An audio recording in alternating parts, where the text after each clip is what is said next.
আচ্ছা মিস্টার জুবায়ের, বাংলাদেশে ফুটবল তুমি বর্তমান সময়ে কেমন লাগে তোমার কাছে?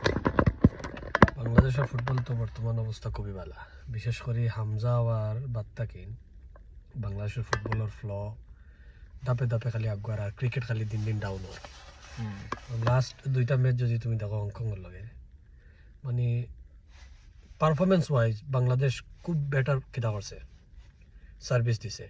তো কিছু সিন্ডিকেট আছে, সিন্ডিকেটগুলো যদি ভাঙি যায়, যদি পয়লা তাকিন বেস্ট 11 তাকিন যদি আমরা যারা পরীক্ষিত প্লেয়ার হল, যারা যে ফরেন অরিজিন আঁকি, যারা বাঙালি অরিজিন, ফাহমিদুল, তার বাদে তারিক কাজী, হামজা, সামিদ সোম, এরপরে আর একটা যে জায়ান, এর বাদে জামাল ভুইয়া, এই টাইপের যে প্লেয়ার যারা যারা কিতা থাকি নাইছে বাংলাদেশ কিতা অরিজিন, এই টাইপের। আচ্ছা, তুমি এখন বাংলাদেশের ফুটবলটা তুমি কোন জায়গায় দেখতে চাও? আমি একটাও দেখতাম চাইলাম যে আপাতত আমরা বিশ্বকাপ খেলার স্বপ্ন দেখার দরকার নাই, যদি আমরা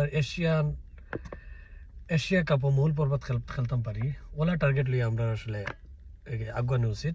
তো এই ক্ষেত্রে কিতা করতে হইব, এই যে আমরা বাফুফের এই যে সিন্ডিকেটটা ভাঙতে হইব আর কোচও করে ফাল্টাইতে হইব, তো তেন বাংলাদেশ ফুটবল আগাইব।